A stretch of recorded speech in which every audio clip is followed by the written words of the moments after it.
네, 안녕하십니까. 유튜브 설교를 통해서 은혜 받고자 하는 모든 분들에게 하나님의 은혜와 축복이 참으로 넘칠 수 있기를 간절히 바랍니다. 이 말씀을 듣는 중에 살아계신 주님을 만나는 귀한 축복을 더불어 받을 수 있기를 바랍니다. 오늘 말씀은 누가복음 8장 22절로 25절 말씀입니다. 제가 공독해 올리겠습니다. 8장 22절로 25절 말씀입니다. 어느 날 예수께서 제자들과 함께 배에 오르셔서 그들에게 말씀하셨다. 호수 저편으로 건너가자. 그들이 출발하여 배를 서 가고 있을 때에 예수께서는 잠이 드셨다. 그런데 사나운 바람이 호수로 내리불어서 배에 물이 차고 그들을 위태롭게 하였다. 그래서 제자들이 다가가서 예수를 깨우고서 말하였다. 선생님, 우리가 죽게 되었습니다. 예수께서 깨어나서 바람과 성난 물결을 꾸짖으시니 바람과 물결이 곧 그치고 잔잔해졌다. 예수께서 그들에게 말씀하셨다. 너희의 믿음이 어디에 있느냐? 그들은 두려워하였고 놀라서 서로 말하였다. 이분이 도대체 누구시기에 바람과 물을 호령하시니 바람과 물조차도 그들에게 복종하는가. 아멘. 풍랑 앞에 두려워하십니까? 하나님을 믿는 믿음으로 이 두려움을 이기고 평안한 삶을 살아갈 수 있는 저와 여러분들 되기를 간절히 바랍니다. 오늘 예수님이 12명의 제자들이 탄 배를 타고 가버나움 저편 거라사 지방을 향해서 잔잔한 호수를 가로질러 가고 있습니다. 예수님은 배를 타시자 곧 주무셨고 제자들은 계속해서 노를 저어가고 있었습니다. 그런데 예상치 못한 큰 바람이 불고 또 잔잔한 호수가 성난 물결처럼 요동을 칩니다. 배도 이에 따라서 춤추고 흔들리지요. 물결은 또 배를 치고 배 안으로 쏟아 들어오지요. 정말 배가 침몰할 것 같은 그런 위기를 만납니다. 이런 위기 앞에서 제자들은 열심히 물을 퍼냈지만 소용이 없습니다. 물은 자꾸만 더 고이고 정말 큰일을 만난 거지요. 그러자 더 이상 참지 못하고 주무시는 예수님을 깨웁니다. 선생님, 우리가 죽게 됐습니다. 예수님이 일어나시더니 상황을 보시고 성난 바람과 물결을 향해서 바람아 잠잠하라, 물결아 잠잠하라, 그렇게 꾸짖으시니까는 참 놀랍게도요, 성난 개가 주인이 꾸짖자 잠잠해지는 것처럼 그 물결, 그 바람이 잔잔해지는 것을 봅니다. 예수님이 제자들을 보시고서는 너희들 믿음이 어디 있느냐? 그렇게 물으십니다. 그 물으시는 예수님을 본 제자들은 도대체 이분이 누구길래 이렇게 바람과 물결조차 호령으로 잔잔하게 하는가? 그래가면서 두려운 마음으로 예수님을 바라봅니다. 아마 여러분이 이 본문의 말씀은 그림을 통해서 잘 알려졌을 것입니다. 근데요, 오늘 우리가 살아가는 환경은 이 제자들이 호수를 건너가다 만난 환경과 비슷합니다. 3개월 전까지만 해도요, 우리는 함께 어울리고 즐기고 원하는 곳으로 여행을 하고 정말 평안한 삶을 살아왔습니다. 그러나 이게 웬걸 코로나 바이러스를 만나자 이런 것들이 다 깨지고 맙니다. 더군다나 또 조지 플로이드 사태 때문에 여기저기서 데모들을 하고요, 정의를 부르짖는 이런 데모대들, 이런 예상치 못한 일을 만나니까 또 여러 사람들이 불안해하고 어찌할 바를 모르는 그런 환경을 만나고 있는 것을 봅니다. 마치 제자들이 배를 타고 가다가 풍랑과 바람을 만난 것처럼 힘들고 어려운 세상을 우리 모두가 지금 만나고 있는 것을 봅니다. 사실 어떤 면에서 보면요, 우리 인생이라고 하는 것이 그렇습니다. 풍랑이는 배가 항해하는 것처럼 인생이라고 하는 고난배를 향하여 우리는 살아가고 있는 것을 봅니다. 우리는 어떻습니까? 이 세상에서 사실은 저 건너편 보이지 않는 천국을 향해서 가는 그런 삶을 우리가 살아가고 있습니다.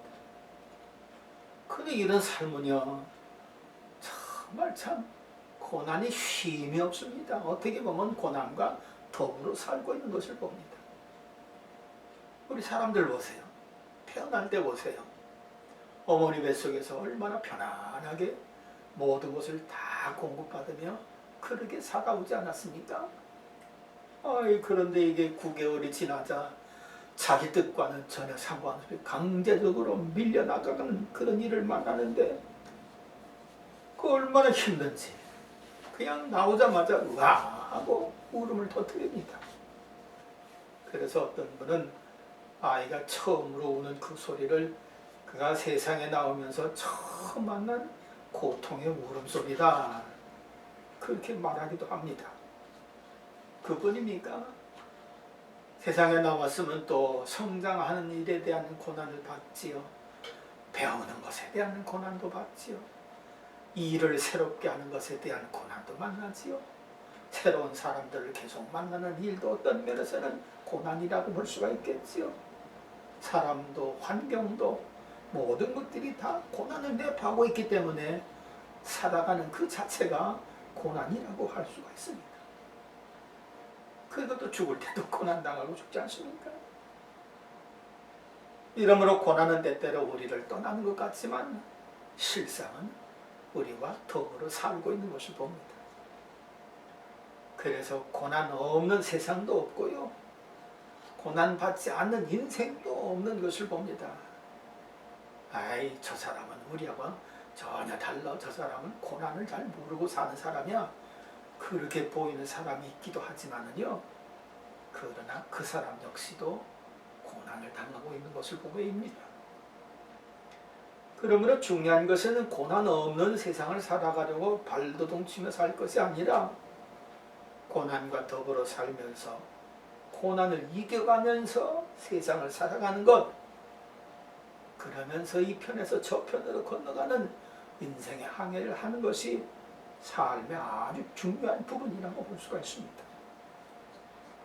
그런데 예수님은 그냥 무작정 저편으로 건너가자 그렇게 하신 게 아닙니다. 가버나움을 피해서 가시는 것 같지만, 더 살기 좋은 곳으로 이전하시는 것 같지만, 육신의 쾌락을 좀 누리기 위해서 하시는 것 같지만 전혀 그런 것과 상관이 없습니다. 예수님이 저편으로 건너가자 하신 이 요구는 그쪽 지방, 거라사 지방은 아직 복음이 전해지지 않았거든요. 예수님을 만난 사람이 없거든요. 누군지를 모르거든요. 그러니까 거기 가서 하나님의 나라를 전하고 복음을 전하고자 저편으로 건너가자, 그렇게 해서 함께 가고 있는 것입니다. 저와 여러분은 어떻습니까? 한 번뿐인 인생인데 그 목적을 어디에 두고 저편으로 건너가는 세상을 살아가고 있는 것입니까? 무엇을 위해서, 무엇을 목적하고 저편으로 건너가는 그런 인생 항해를 계속하고 있느냐 말입니다. 어떤 이들은 인생을 즐길 목적으로 코로나 바이러스 감염 경고도 무시하고 무슨 클럽에 가서 한참 재미있게 지냈습니다. 그치만 웬걸 이것 때문에 현재까지 120명 이상이 다 코로나 바이러스에 감염이 되었다고 합니다. 뭡니까? 육체의 욕망을 이루려고 항해하는 그런 목적을 가진 사람들은 어떤 면에서는 사망이라고 하는 전혀 쓸모없는 그런 항해를 하고 있는 것이지요. 다른 사람들에게도 사망의 해를 끼치는 그런 참 어처구니 없는 그런 삶을 항해하고 있는 사람이더라 볼 수 있습니다. 우리는 어떻게 해야만 됩니까? 고린도전서 10장 31절은 우리 인생 항해의 목적을 분명하게 말씀하고 있습니다. 그런즉 너희가 먹든지 마시든지 무엇을 하든지 다 하나님의 영광을 위해서 하라. 우리 인생은 하나님의 영광을 위해서 곧 하나님을 기쁘시게 하는 것을 목적하고 저 건너편으로 항해하는 것이 우리의 삶이더라, 그런 말씀입니다. 그런데 보세요, 오늘 본문은 저 편으로 항해하는 이들이 같은 어려운 무서움을 만났습니다. 한 배를 타고 있습니다. 그런데 신기한 것은 똑같은 상황, 꼭 똑같은 여건, 그런 상황에서 항해를 하는데 이 풍랑을 만난 것에 대한 태도는 전혀 다릅니다. 한 모습은 제자들의 모습인데 죽을까봐 두려워 떠는, 어찌할 바 모르는 평안을 잊어버린 사람의 모습입니다. 사실 그렇지요. 사방은 캄캄한데 큰 바람 쉬지 않지요. 요동치는 물결 끊임없지요. 당연히 물을 퍼내려고 하는데도 불구하고 계속해서 물은 더 들어오지요. 이 고난과 염려가 끝날 것 같지 않은 그런 환경을 만났을 때 아마 불안해하지 않고 그대로 있는 사람 별로 많지 않을 것입니다. 그러니까 제자들은 이렇게 평안을 잊어버린 그런 위기의 때에 예수님을 깨웁니다. 이렇게 풍랑과 광풍 앞에서 평안을 잃고 죽을까 두려워하는 그런 인생의 모습을 우리가 하나 보게 되어지지요. 또 다른 모습입니다. 그는 예수님의 모습입니다. 예수님 역시 제자들이 만난 큰 바람, 큰 물결, 흔들리는 배 똑같이 만났습니다. 그런데 예수님은 생각 외로 고물에서 편안하게 주무십니다. 제자들이 깨워서 일어나신 예수님은 큰 바람과 요동치는 물결로 배 안으로 몰려 들어오는 그런 물 역시 같이 경험하시지요. 그런데도 예수님은 여전히 평안하십니다. 오히려 제자들을 향해서 마태복음 8장 26절에 보면은 어찌하여 무서워하느냐, 믿음이 적은 자들아, 그래가면서 제자들을 꾸짖을 정도로 예수님은 평안하십니다. 그렇다면 왜 제자들은 같은 상황에서 평안을 잃고 이렇게 두려워했을까? 그 이유는 아무리 봐도 이들은 배 안에 함께 타고 가시는 예수님을 하나님으로 믿지 못한 것 때문이라 그렇게 봅니다. 제자들은 예수님을 따르기는 했지만 하나님은 온전히 믿지는 않았습니다. 본문 24절에서는 예수님, 우리가 죽겠나이다, 선생님, 우리가 죽겠나이다, 그렇게 했습니다. 마태복음 8장 25절은 주님 살려주십시오, 그렇게 했고요. 마가복음 4장 38절에는 선생님, 우리가 죽게 되었는데 아무렇지도 않으십니까? 약간 불만 섞인 그런 말로 예수님을 깨운 거지요. 이런 것을 보면 제자들은 아직도 예수님을 따르는 데에 하나님이라고 온전히 믿고 따르는 것 같지 않습니다. 이들은 예수님께 산상수훈을 들었고 하나님의 나라에 대해서 들었고 중풍병자를 고치시는 것을 보았고 가나의 혼인잔치 집에서는 물로 포도주를 만드는 기적도 일으키신 그 예수님을 보았습니다. 그렇기 때문에 목수 출신인 예수님을 고난 중에서라도 주님 하고 부른 것 같습니다. 믿음이 있는 것 같습니다. 그렇지만 예수님이 제자들을 보실 때는 이들은 예수님을 하나님으로 믿는 믿음이 안 보인 겁니다. 그러니까 내 믿음이 어디 있느냐, 그렇게 제자들에게 물으셨지요.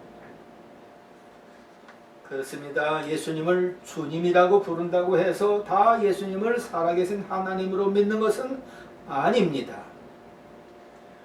우리가 들어도 윷놀이 하면서 주여 하는 사람 봤고요. 또 줄 서는 게 너무 힘드니까 주여 하면서 새치기 하는 그런 사람도 봤습니다. 주여 하면서 상대방을 왜 그렇게 미워하는지 이런 거 보면은 주여 한다고 해서 예수님을 하나님으로 믿는 것은 아닌 것을 볼 수 있는 거지요. 어떻게 보면 예수님을 자기 이익을 위해서 예수님을 이용하려고 하는 그런 생각으로 주여 부르는 것이지 나의 주 나의 하나님으로 주여 하고 부르는 것은 아니더라 그런 말씀입니다. 어떤 면에서 제자들 역시 그렇다고 볼 수 있는 거지요. 주여 우리가 죽게 된 것을 안 돌아봅니까? 라고 예수님을 깨우는 말씀 속에 볼 것 같으면은 정말 예수님을 위해서 깨우라기보다도 자신들의 목적을 위해서 자신들이 살고자 하는 다급함 때문에 예수님을 부른 것이지 주여라고 부른 것이지 예수님이 죽으심에도 불구하고 천지 만물을 지으신 하나님이다.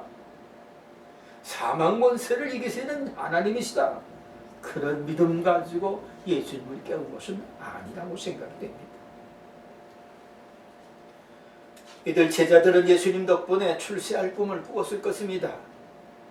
예수님이 학문 없는 자기들을 하나님 나라 일꾼으로 써주셨지요. 평생 고기나 잡고 살아야 할 사람들인데 사람들의 손깍지를 받으며 살아야 할 사람들인데 세금을 거두면서 죄인이라고 손가락질 받으며 살아야 할 사람들인데 열심당원으로 사람들에게 계속적으로 미움당하는 그런 삶을 살았던 사람들인데 이런 사람들이 예수께서 부르셔서 제자가 돼가지고 하나님 나라를 위하여 함께 일한다고 하는 이것은 굉장한 축복을 받은 거지요. 그러니까 이들이 이 예수님을 따라 살다면 하나님의 나라가 이룰 때에 하나님의 나라가 이루어질 때에 자기들도 한자리 할 수 있겠구나 라고 하는 꿈을 가졌던 것 아닙니까? 그러니까는 마태복음 20장 21절에 보면은 세베대의 어머니가 이러지 않았어요? 나의 이 두 아들을 선생님의 나라에서 하나는 선생님 오른쪽에 하나는 선생님 왼쪽에 앉게 해주세요. 이렇게 할 정도로다가 예수님 덕을 보기 위해서 예수님을 따르는 그런 형편의 제자들이었더라 그런 얘기입니다. 그런데 지금 물에 빠져 죽게 생겼습니다. 어떻게 돼요? 그러면 자기들이 예수님을 따르려고 목적했던 것 다 무산되는 거지요. 그러니까 불평하듯이 선생님 일어나세요. 우리가 죽게 된 것을 안 돌아봅니까? 그렇게 예수님 깨운 거지.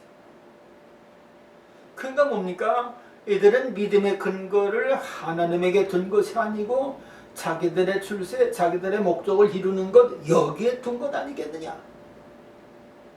만물을 다스리시고 창조하신 하나님께 믿음의 근거를 둔 것이 아니라 예수님을 따르는 자기들이 원하고자 하는 그 목적을 이룬다고 하는 세상에다가 그 목적을 두고 예수님을 따른 것 아니겠느냐?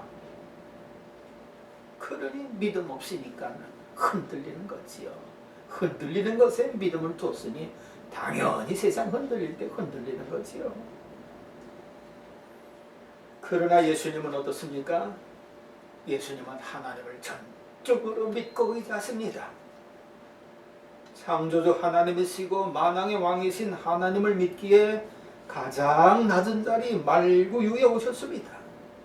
하나님을 온전히 믿기에 피조물인 세례 요한에게도 세례를 받으셨습니다. 하나님을 온전히 믿고 하나님의 뜻을 따르고자 하셨기에 피조물인 가룟 유다에게 배반을 당하셔도 원망치 않으셨고요. 사람들에게 채찍에 침뱉음에 고난받으셨어도 아무런 원망의 말씀도 안 하셨고요. 심지어는 하나님을 온전히 믿기에 하나님께 버림받아서 나무 십자가에 달려 죽으시는데도 전혀 두려워하시거나 원망하지 아니하신 것을 볼 수 있습니다. 오히려 십자가 달리기 전날에는 떨고 염려하는 제자들을 향해서 너희는 마음에 근심하지 말라. 하나님을 믿으니 또 나를 믿어라. 오히려 살아남을 자를 위로해 주시는 그 예수님. 어떻게 이렇게 평안함을 누릴 수가 있습니까? 하나님을 믿는 믿음과 온전히 하나님과 하나 되셨기 때문입니다. 그러니 광풍을 만난 중에도 거센 풍랑을 만난 중에도 하나님과 믿음으로 하나 되셨으니 두려움 없이 평안하게 주무실 수 있으신 거지요. 믿음으로 하나님과 하나 되셨으니 파도를 향해서 잠잠하라. 하나님과 믿음으로 하나 되셨으니 그런 풍랑을 향해서도 거센 풍랑을 향해서도 잠잠하라. 그렇게 말씀하시는 것 아닙니까? 그러니 하나님과 함께 하신 그 말씀이니 하나님의 능력이 그대로 거센 풍랑도 바람도 다 제압하는 거지요. 여기서 우리는 예수님의 이런 대자연도 다스리시고 이 대자연도 간섭하시는 그야말로 하나님이신 것을 보여주신 것이라고 봅니다. 그러니까 이 신비한 광경을 본 제자들 25절에 그들은 두려워하였고 놀라서 서로 말하였다. 이분이 도대체 바람과 물을 호령하시니 바람과 물조차도 그에게 복종하는가 하고 예수님을 이전과 달리 두려워하는 마음으로 바라보고 있었던 것을 봅니다. 이들은 위기를 만났지만 오히려 위기 때문에 예수님이 살아계신 하나님인 것을 알게 된 놀라운 축복을 받은 거지요. 그러므로 믿음 가지고 깨우지는 않았다 할지라도 그 예수님을 깨운 덕분에 예수님이 보통 주님이 아니라 그야말로 천지 만물을 다스리고 주장하시는 하나님이시다 라는 것을 경험하는 놀라운 복을 받은 것입니다.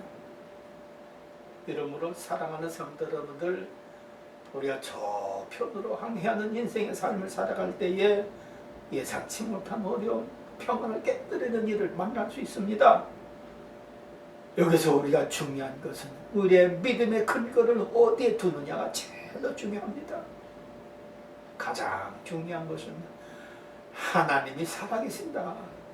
그 믿음을 갖는 것이 제일 중요한 것이고요. 더 중요한 것은 하나님이 멀리 계신 분이 아니라 배 안에 함께 하셨던 것처럼 하나님은 나와 함께 하신다 라고 하는 임마누엘의 믿음, 이 믿음 갖는 것이 아주 중요하고요. 더 나아가서는 그 하나님을 제대로 믿지는 못했다 한지라도 주여 하고 정말 예수님을 깨우는 믿음, 이건 참 중요한 것이라고 볼 수 있습니다. 예수님을 하나님으로 온전히 믿지 못했다 할지라도 너희 믿음이 어디 있느냐 그들이 책망하시는 말씀을 하실지라도 광풍을 잠잠케 하시는 그런 은혜를 제자들을 위해서 베풀지 않습니까? 그렇기 때문에 혹 믿음이 좀 부족하더라도 우리는 힘들고 어려울 때 하나님을 찾는 것, 이것도 상당히 중요한 것입니다. 그러므로 예상치 못할 때에 이런 믿음 가지고 주님과 동행해 나가면 환난이 온다 하더라도 두려운 세력이 우리 앞에 놓이다 할지라도 우리는 이 세력 앞에서 꺾이지 아니하고 담대하게 앞을 향하여 나아가게 되는 줄로 믿습니다. 성경은 분명히 말씀하십니다. 마태복음 28장 20절에 볼 것 같으면 보아라, 내가 세상 끝날까지 항상 너희와 함께 있을 것이다. 멀리 여행 가신 것이 아니라 멀리 떠나서 모른 척 하시는 것이 아니라 너희와 함께 있을 것이다. 그것도 항상 함께 있을 것이다. 그런데 이 말씀하신 예수님은 어떻게 되셨어요? 승천하셨지요? 우리 눈에 안 보이지요? 안 계신 것 같지요? 그렇지만 예수님은 승천하시면서 누구를 세상에 보내주셨습니까? 성령을 보내주셨습니다. 하나님의 영이라기도 하고 예수님의 영이라고도 하는 성령을 우리들에게 보내주셨습니다. 그래서 오순절 마가의 다락방에 모인 제자들과 함께 하셨고, 오늘날 예수님을 나의 주, 나 하나님으로 진정 고백하는 이들에게 믿음으로 하나님의 영은 함께 하시는 것입니다. 그래서 사도 바울은 고린도전서 6장 19절에 그리스도를 영접하는 그런 사람들의 육신을 뭐라고 얘기했습니까? 성전이라고 했습니다. 성령이 내주하는 성전이다. 하나님은 우리와 함께 하신다는 증거지요. 따라서 믿음의 사람들은 하나님을 온전히 믿는 믿음의 역사로 이 세상을 이기고 살아가게 되는 줄로 믿습니다. 저희 첫째, 둘째가 3살, 5살 때에 저희들은 아파트 5층에 살고 있었는데 자전거를 늘 내려다 주고 올라다 주곤 했습니다. 왜냐하면 그것이 무거워서 자기들의 힘으로 할 수 없거든요. 그래서 내려다 줬을 때는 신나게 잘 타고 다닙니다. 더군다나 그때 당시에는 좀 미국에서 온 자전거를 탄 그런 아이들은 우리 애들밖에 없었거든요. 신나게 타고서 시간이 되면은 그 아파트 밑에 와서 큰 소리로 부릅니다. 아빠, 엄마. 그러면은 얼른 듣고 내려가서 자전거 들고 올라오지요. 애들이 할 수 없는 거 부모가 다 하지 않습니까? 이런 식으로다가 우리가 할 수 없는 것, 우리가 감당 못하는 것, 하나님은 얼마든지 감당하실 수 있습니다. 그러므로 인생 항해하는 중에 만난 환난과 풍랑, 주여 부족한 믿음이라도 우리 주님을 찾는 것, 이게 대단히 중요합니다. 주님을 찾으실 때에 정말 주님이 살아계신 하나님이라는 것을 믿는 믿음의 역사를 경험하게 되는 줄로 믿습니다. 기도하겠습니다.